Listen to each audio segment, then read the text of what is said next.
don'ts of wildfire, what you look for and expect, and kind of the definition of it, I believe.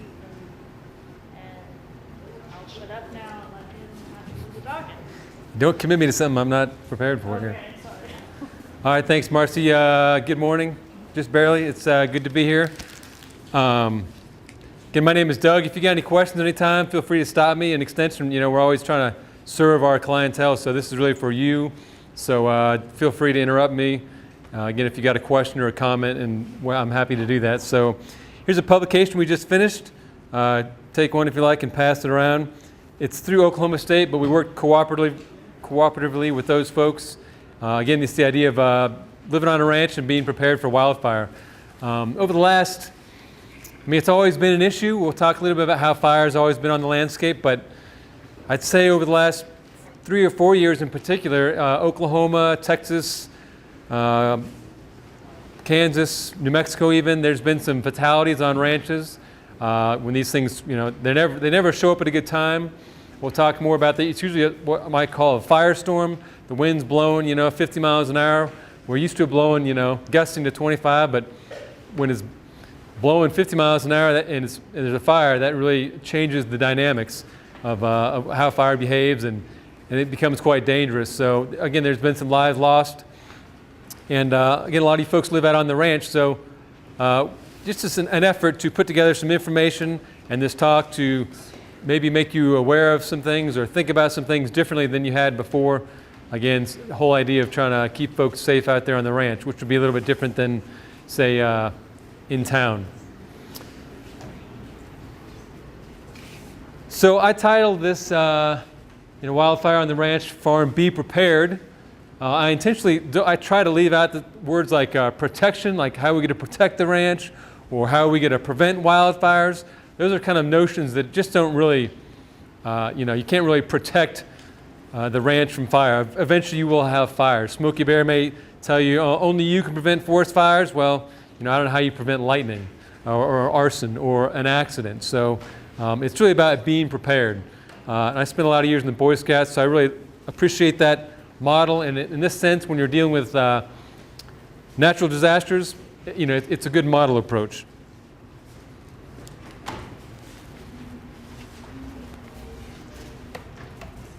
Does that make it easier to see, I think?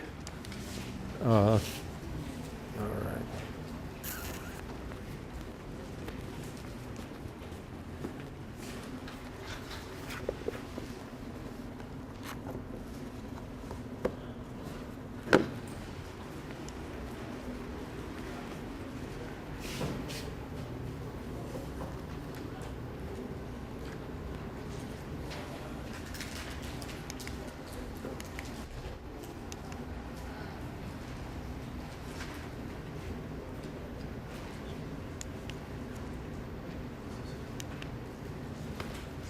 All right, so when we're thinking about natural disasters or forces of nature, hurricanes, earthquakes, certainly tornadoes, a lot of those we tend to think, well, there's nothing we can do about that per se in terms of changing the event, right? You can't slow a tornado down. And I sort of have this, we kind of retreat into our turtle shell. But with fire, you can change fire behavior. We sort of tend to get on our Ninja Turtle, right? And we grab our fire hose or our fire extinguisher, but on the ranch, maybe you grab your fire hose, and we think we're going to change, we're going to put that fire out or stop it or something. And that's just really not quite, when these, firestorms show up, this sort of approach really doesn't work. And so we'd probably be better off, not necessarily hiding in our shell, but the shell is kind of something that, the turtle's grown and is prepared for, and he knows how to operate that. So just sort of this dichotomy of, when we do and don't sort of challenge nature. And fire is certainly one that we probably need to rethink in some circumstances. So this is a picture from a prescribed fire we did just up the road in 2016, just outside of Santa Rosa. Now this is giant saccatones, so it obviously produces some pretty considerable heat, but more firefighters are killed in grass and brush fires than forest fires.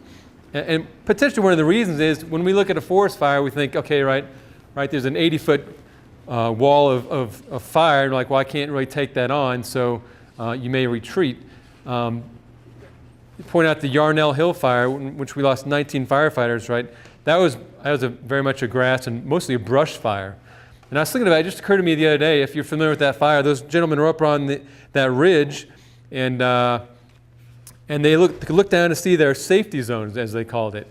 And I was thinking, if that had been a forested situation, they probably wouldn't have retreated down into that valley as it was. In a forested situation, you wouldn't have been able to see where you're going. They already, when they dropped into it, they couldn't see the fire. Their lookout was gone. A bunch of red flags should have been going off, but it's like, oh, I can see where I'm going, right? So we'll just get there and we'll be fine. Well, they dropped in there, they couldn't see the fire. I won't go into that, but it just occurred to me that, again, we sort of get trapped in range fires, brush fires, thinking, well, this isn't this giant fuel load that I can't deal with, and I can take this on. But you get the fire behavior in grasslands and woodlands can be just as intense, if not more intense, than in a forested situation. In terms of fire behavior, we would talk about this is sort of the flame length, which is from down here to here, right? That could be a 20-foot flame length, even though maybe it's only 4 or 5 feet off the ground. But the residual time here, you're not going to survive that if you're having to outrun that or if that overruns you. This is some more sort of that same fire, but well, in this case, right, we're sort of boxing and burning, if you will. We light a backfire, then a flank fire, and a head fire. And this is the head fire here. And a couple seconds later, all right, now you've got the flank fire converging and the backfire. And the fire behavior has actually changed. You can see it's a head fire, right? The smoke is going in this direction, so this is the backfire and it's going that way. But once all three of these fire flanks start converging, it kind of changes the behavior. In fact, so this was right outside of Santa Rosa, but they could see the column of smoke we put up in Fort Sumner.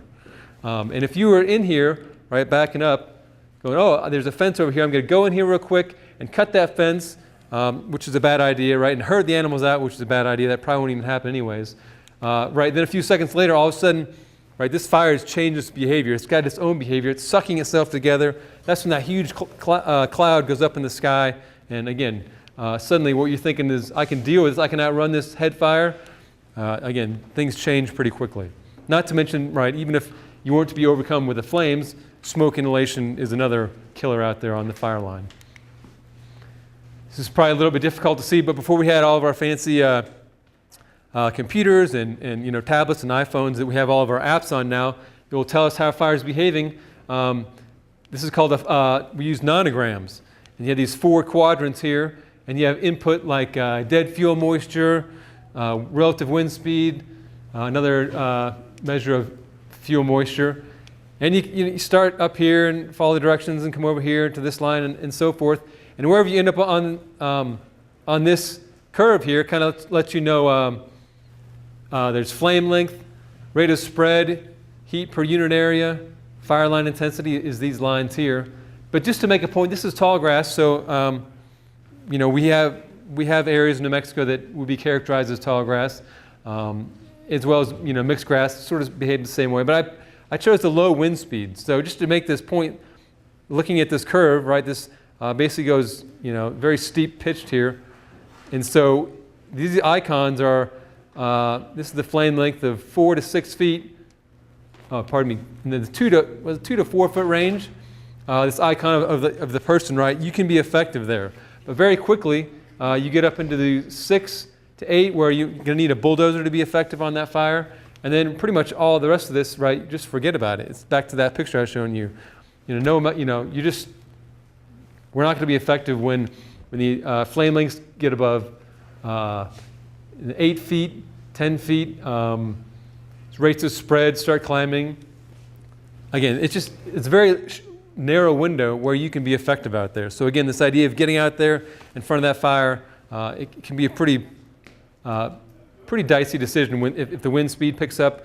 If it's already dry fuel, very quickly that fire is going to just overcome anything that you can survive. So sometimes I can speak about this all day long, but seeing it sometimes helps believing. So this is a video from the fires out in Santa Rosa in California last fall.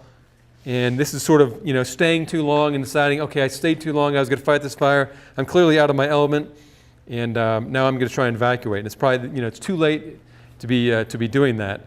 Again, this is at nighttime. Oftentimes these things, right, they don't come in the middle of the day when it's very convenient and it's a sunny day and not windy. It's maybe nighttime, always typically very windy. So a couple things to notice in there. Notice all the embers. You can see it right here, flying everywhere, right? We don't think of that when we're thinking about fire. We just think of this flaming front. But there's a smoke element. There's all these firebrands or embers. And again, when we think about what that can result in here in a minute, anyways, I'll just play the video, give you a sense of the challenges you may be faced with if you stay on the ranch thinking, I can outlast this fire. Smoke, embers, it's hard to see. You have this fire burning up here, this house that's putting out tremendous radiant heat. And oh, by the way, now a power line's down right here, and you're stuck, right? You're not going to, you can't drive over that power line. It's in such a way that, you wouldn't want to do that anyways, but it would tangle up the car. So, we tend to think about fire as, again, I can get my garden hose out and I'm going to be effective. I'm going to fight this fire. It's often a bad decision. Okay, just as this is more kind of an academic message, but it's one that it's relevant to all of New Mexico. This idea that we are a fire planet. We've always been that way essentially. We have all the elements that allow fire to burn. None of the other planets have fire. Sometimes I think we may think, oh, the sun's got fire. Well, that's a thermonuclear reaction, right? That's not fire. We may think, oh, maybe Mercury has fire, right? It's really close to the sun. It's like 800 degrees. Well, there's no oxygen there, right? So there's no fire. We're very uniquely positioned. We've always had fire. We have, we have fuels. We have weather. We have lightning. Historically, right, is our ignition source. And basically, outside of when we change the fuel loads, relatively speaking, the planet's adapted to fire. Some of the vegetation is adapted to fire. Now, when we change the fuel loads, things kind of get out of whack. But so this idea of, again, suppressing fire, preventing fires, that just doesn't really fit with the history of the planet, if you will. And so here's speaking of kind of the planet, here's a view from the space station. Every day there's 8.5 million lightning flashes every day. So this is the Dallas-Fort Worth area. You can kind of see those two spots. And then you can just see all these flashes in a typical, probably monsoon-type thunderstorm. But 8.5 million lightning, that should probably be flashes per day. So not all of those are cloud to ground. But again, the idea that we can sort of prevent fire is silly, certainly when you look at it from space, right? I mean, lightning is a part of this experience. All right, and some, when we use remote sensing and some special satellites, and we can get this as flashes per year. So the idea lightning never strikes twice in the same spot, but this refutes that. At least the idea of lightning strike or flashing in the same square kilometer per year, right? So Florida, as we know, leads the country in lightning flashes, and we're over here, right? As the Earth heats up, it absorbs all that heat, and we get these convective storms. So we're right in the heart, kind of the brown, 10 to 15 flashes per square kilometer per year. I would sometimes point out here in Hawaii, when you're out here in the ocean, right, you don't have that massive landmass that captures heat, and you just don't have a whole lot of lightning. Of course, you happen to have lava, which also starts fires, so their vegetation can be adapted to fire as well, at least early on.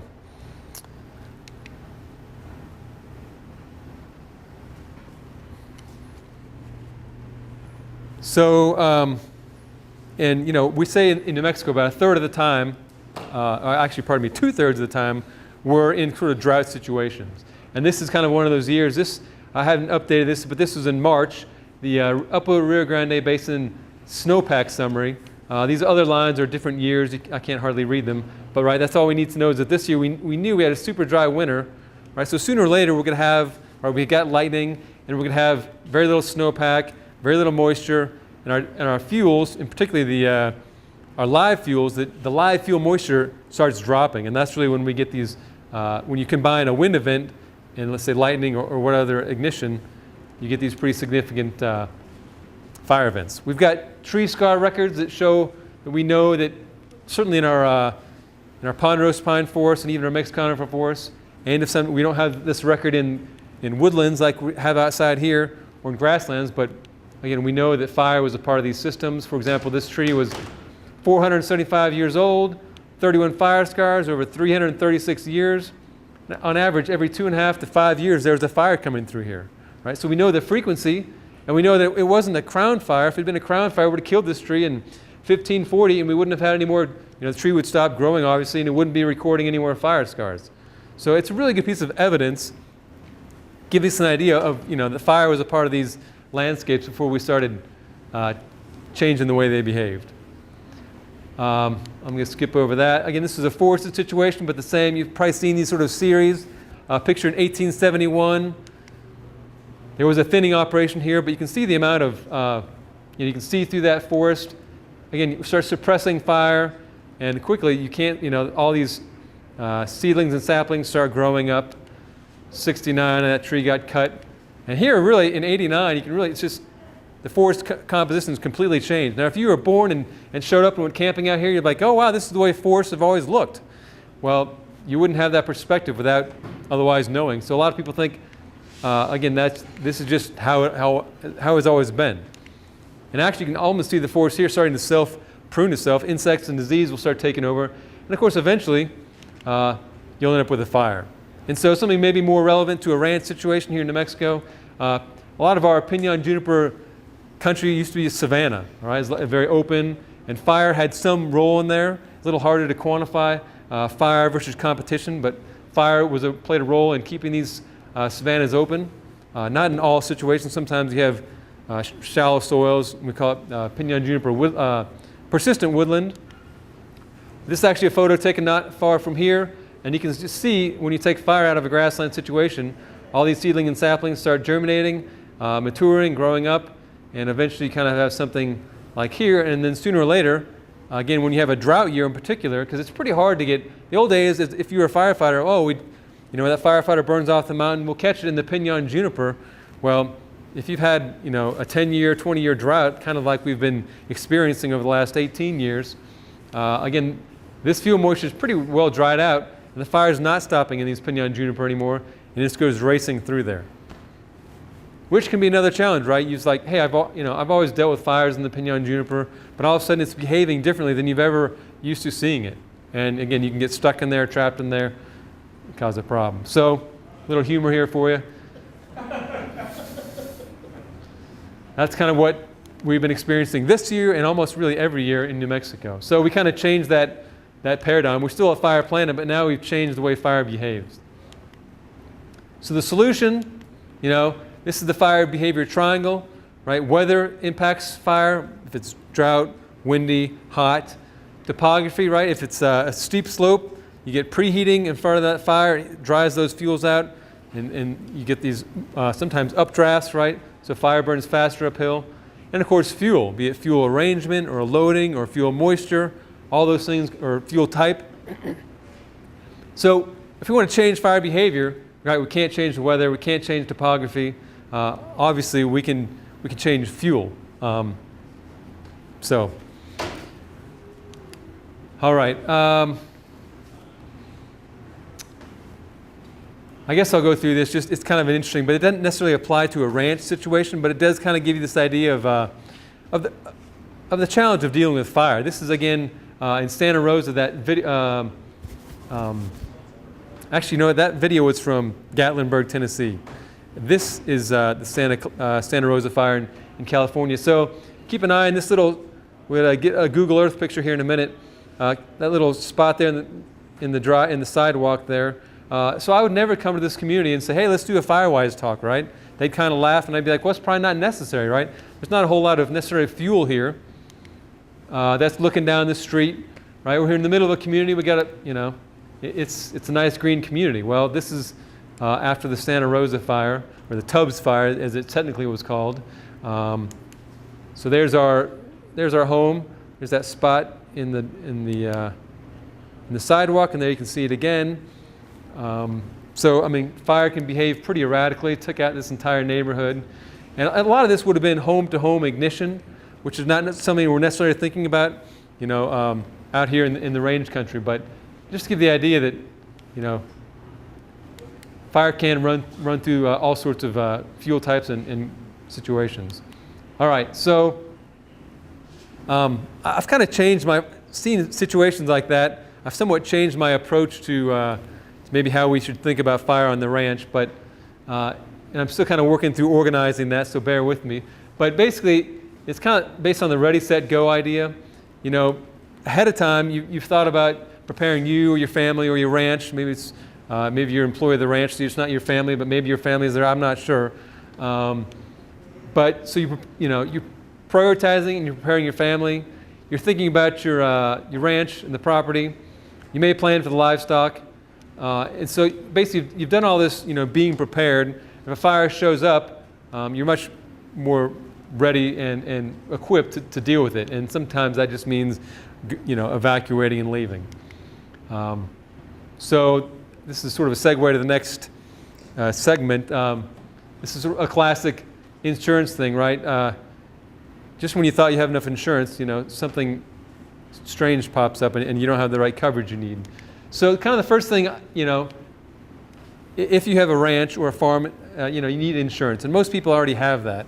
But the point here is it's probably something every 3 to 5 years is something to go look into and make sure you have the adequate coverage that you're going to need. If you just build a bunkhouse, right, that's going to add to the value. Now remember, on insurance, it covers replacement value, right? Not say resale value. So